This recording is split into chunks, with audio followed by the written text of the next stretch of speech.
E aí, pessoal, tudo bom com vocês? Leozinário, novamente pra mais um... Cara, agora quase que eu quero tudo aqui. Capitão, mano, pelo amor de Deus, mano.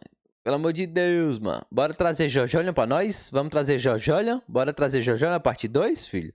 Vamos aí, vamos aí? Quero imediatamente na minha mesa, filho. Bom pra caralho. Mas a gente vai estar vendo aqui o spin-off do Whole Horse, tá incrível. Vocês me pediram pra gente ver, tá ligado? A gente vai ver. Me sigam na Twitch, faço lives por lá. Já avisei, mano. Todo dia, tá ligado? Todo dia eu faço live por lá. Então já me segue, tá ligado? A gente tá assistindo Jojo por lá. Então bora pro vídeo aqui do Capitão. Há bastante tempo atrás, junto com o anúncio da parte 9, foi anunciado um spin-off, no mínimo curioso, que traria a união do Whole Horse com o Josuke. E finalmente Caralho, saiu na o moral? capítulo, e eu tenho que admitir que foi uma grande surpresa e eu já tô animado demais pelos próximos capítulos. O Horse No não morre vídeo não de na, hoje, na vamos parte comentar 3 um não, pouco mano? sobre Crazy Diamond Demonic Heartbreak, o novo spin-off Caralho, de JoJo's que da Bizarre hora. Adventure. Pra começo de conversa, o que é um spin-off? Eu tô, no episódio 20 de Jojo ainda. Ou seja, é depois do episódio do bebê, tá ligado? Então o Horse ainda tá vivo. Mas pelo que eu vi no Homens Fortes em Poses Gulosas, o Dio não mata ele? Um spin-off é uma história paralela ao enredo principal, sendo um derivado do produto original, nesse caso, Jojo. Crazy Diamond Demonic Heartbreak está sendo escrito por Kohei Kadono, que também foi responsável pelo Purple Haze Feedback e é famoso pela obra Bug Pop, e desenhado por Tasuku Karasuma, autor e desenhista de No Guns Life, e está sendo Oxi. serializado na Ultra Jump, a mesma revista que Jojo é publicado desde Steel Run. Então a periodicidade do mangá vai ser mensal, mas até agora nada foi comentado sobre o número dos capítulos. A primeira coisa que veio à minha mente quando eu comecei a ler esse spin-off foi: isso é canônico ou não? E depois de ler, eu acho que essa história tá naquele limbo onde nem tem tanta diferença assim. Eu arrisco dizer que tem até muita coisa proveitosa pro canônico e que pode mudar a visão de muitos personagens que apareceram e que ainda vão aparecer na história. Tem certos Você tem detalhes sonhos? que me deixam Sonhos? receoso, mas se isso é bom ou ruim, só o tempo vai dizer. Mas o pretexto pro enredo em si acontecer é bem legal, de fato me deu vontade de continuar acompanhando, e a arte foi algo que me surpreendeu demais. Obviamente não tem absolutamente nada a ver com Jojo, mas é muito bonito, tem um charme muito único e talvez eu até leia No Guns Life depois só por causa do artista. Óbvio que esse foi só o primeiro capítulo e ainda deve ter muita coisa pela frente, mas eu admito que foi completamente diferente do que eu tava imaginando. Quando foi anunciado um spin-off do Whole Horse, do Josuke, de todos os personagens, eu achei que fosse ser algo completamente puxado pra comédia e bem bobo. Então, isso parece até. eu não tinha me ligado no autor. Até ler eu tava achando que ia ser escrito pelo próprio Araki mesmo. E eu imagino que muita gente tenha imaginado a mesma coisa. Mas acaba que o mangá tem um foco emocional bem forte, traz pra gente uma pegada mais contida e com um foco em desenvolver é o vilão, então? E mostrar a força da presença do Dio em seus soldados e quem estava em contato com ele. E assim, é uma puta premissa. Ainda mais pra mim, que não sou dos maiores fãs da parte 3. O Horse é o vilão, mano? Se não seja escrito pelo próprio Araki, é um novo ponto de vista para uma história que já foi consolidada e que não pode mais ser mudada. Então, esse spin-off é imensamente bem-vindo. A história começa no Egito, onde uma jovem comenta sobre um pássaro que observava tudo ao seu redor, no mesmo dia em que ela perdeu alguém muito importante. A página seguinte é a capa, onde podemos ver o design de alguns personagens e uma fala que diz: essa é a história de um menino e daqueles que procuram o que perderam. É cortado pro Cairo, no ano de 1999, que é a mesma época dos acontecimentos da parte 4, onde uma pessoa acontece em 99 a parte 4? simplesmente desapareceu, e que seu filho amava seus pássaros como seus próprios filhos. Mas depois que ele morreu tentando escapar do Dio, seus bebês ficaram pra ela. Então a moça pede ao homem que procure pelo papagaio, mas o homem misterioso diz pra ela deixar isso com a Fundação Speedwagon. Mas ele reconhece que se o tal pássaro tiver o mesmo treinamento que o Pet Shop, ele possivelmente também deve ser um usuário de stand. Da hora. Dizendo que se a Fundação Speedwagon encontrar, vai matá-lo, com certeza. Então ele diz sua frase mais marcante: se uma bela mulher me olha desse jeito, velha ou nova, eu simplesmente não posso dizer não. Depois de ver a hora dos seus 3 relógios, ele chega num beco, e uma criança marrenta diz que ele não poderia passar sem ter um guia. Aí ele entra e some e reaparece. Aí o malandrinho insiste, falando que o lugar tem uma maldição e que ele poderia ser o guia, mas teria que pagar adiantado. Aí tem essa sequência muito linda do Horse usando o Emperor pra tirar uns vasos de planta e botar o moleque pra correr. Então ele finalmente desaparece. O moleque e o Horse. Dentro desse beco é revelado que a suposta maldição é apenas o efeito da stand do Kenny D, aquele inimigo super random da parte 3 que tem o poder de criar ilusões e labirintos. E o Kenny D ainda tá vivo? Não, eu não. No fim desse túnel, nosso ele não apareceu pra mim ainda.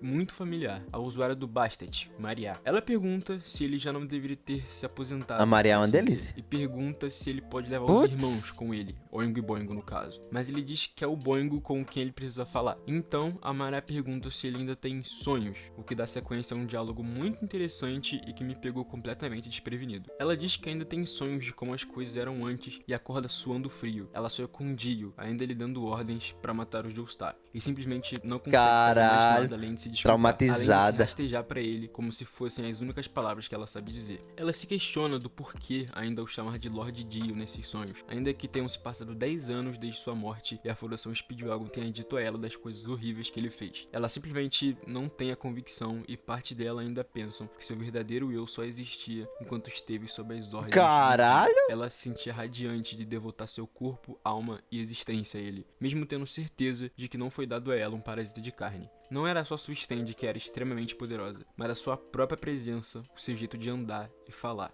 Essas páginas são impagáveis, cara. Tem um peso absurdo nisso aqui. Eu entendo que esse ponto é tocado pela história principal, mas que eu me lembre só com o Kakyoin e o Polnareff de todos os outros. Que um capítulo depois virariam os mocinhos, mas não com os vilões, aqueles que deveriam ser malignos. Então ver essas palavras serem ditas É da por uma hora. vilã, que normalmente a gente associa a uma luta tosca e um poder esquisito, foi fantástico. Tudo isso foi construído de forma maestral pelo Kadono e eu espero ver mais disso nos próximos capítulos. E no ápice dessa emoção e tensão, onde Rohorse declara palavras muito fofas pra ela, ela acha que o Rohorse chamou ela de burra e simplesmente expirou. Então eles começam a brigar. A Maria ativa seu stand e Dardos começa a perseguir o nosso Agostinho Carrara do Egito. Achando que ele ia se livrar dos dardos, ele os atira contra um armário, mas pra infelicidade do nosso cowboy, o armário tava cheio de espadas. Ele consegue aí fugir, fodeu. mas fica preso em um monte de canos na parede. E por uma ironia do destino, quando as lâminas estão mais perto do que nunca, uma porta fecha em sua frente, parando as espadas e borrando a sua cueca. Caralho. Nesse estado caótico, o Boingo A mina aparece, foi pra ainda matar parecendo mesmo, uma filho. criança mesmo depois de 10 anos. Ave Ele diz Maria. que as previsões de sua stand são absolutas, assim como ela previu que ele se juntaria pra procurar o papagaio, mas ele pede que o Rohorse nunca mais se envolva com ele, ou sequer pense nele, já que o Tot pode prever isso também. A Maria aparece e comenta como ela queria dar uma boa surra nele por ter tirado vantagem do Boingo naquela época, mas como o nosso Agostinho Cowboy não pode sair por baixo da situação, ele diz que descobriu por que seu parceiro não pode aparecer. Com certeza isso é um foreshadowing, algo que vai ser comentado no futuro, porque nesse momento a falha é simplesmente fora de contexto. Da Ou ele hora. tá Não, falando mas só é do da Kennedy hora, mesmo, mano. mas aí fica a dúvida. Responde aí nos comentários o que você acha sobre isso. Previsões do Boingo. Primeiro eu tenho que admitir que eu fiquei assustado com a similaridade com o traço original do Araki. Eu até tive que pegar os meus mangás pra dar uma olhada e, meu Deus, tá idêntico. O traço desse mangá não tem absolutamente nada a ver com Jojo, mas isso aqui tá perfeito. As previsões dizem que por causa do papagaio de alguém, ele tá sendo obrigado a se juntar com o Mas não tem o aval do Araki, pô? E se não é uma coisa feita, tipo, simplesmente,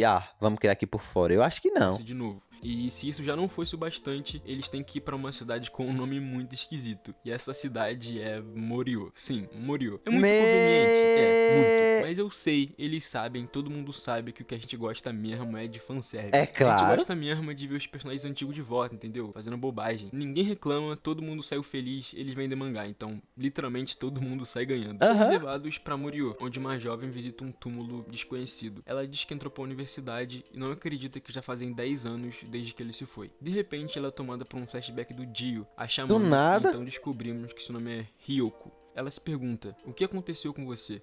Por que você desapareceu das nossas vidas?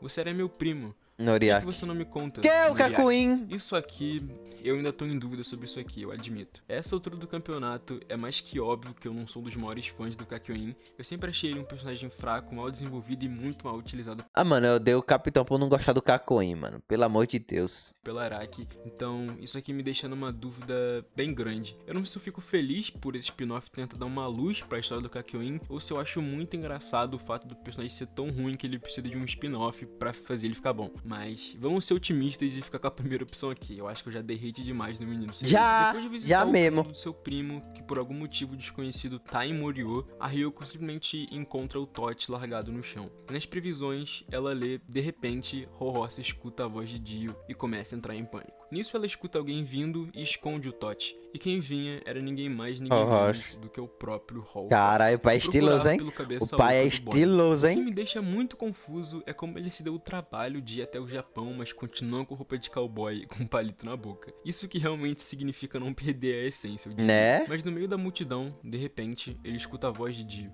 E como se fosse real, ele sente sua presença. Mas não importa, vá. E como se fosse o destino, um homem num carro desgovernado segue em direção ao nosso cowboy. cowboy de Alcântara. Ele simplesmente puxa o seu Emperor em desespero, mas é como se Dio estivesse sussurrando palavras em seu ouvido. Caralho! A imagem de Dio ainda faz suar frio, e ele se lembra das palavras de Maria. E em suas palavras, ele diz: eu não fui apenas seduzido por ele, eu calmamente o segui até o fim. Eu tentei traí-lo e fui tomado pelo medo. Foi aí que eu perdi pra ele. E ainda hoje, no fundo da minha alma, eu ainda temo o Dio.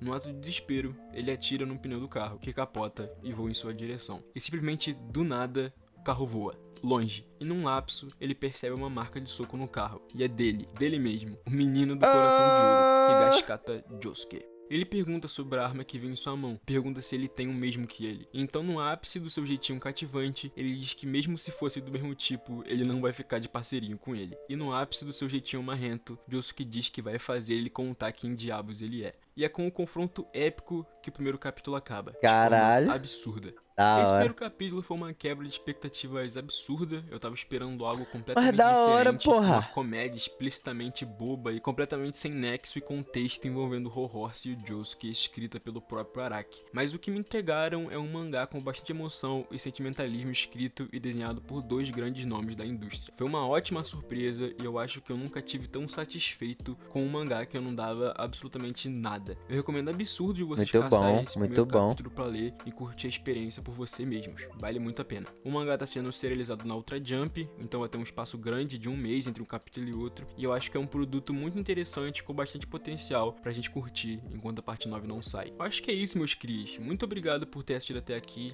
Deixe seu like, se inscreva no canal se ainda não for inscrito, para se juntar à gangue do Escalércio. Ô, mano, posta a segunda parte de JoJo, vá lá, mano. Putz, é muito boa, mano. É muito bom esse primeiro episódio. Quem não viu esse primeiro episódio aqui, vai ver, tá ligado? Se você também não quiser ver, vê meu react. Eu vou deixar aqui do lado, tá ligado? Bom, mas era isso aí. Espero que vocês tenham gostado. Se inscrevam no canal. Me sigam lá na Twitch. Nos comentários me recomendem vídeos. E lá na Twitch, o link tá na descrição. Já falei, mano. Tá tendo live todo dia por lá. Tamo assistindo Jojo por lá. Então me segue. Valeu, falou. Fui.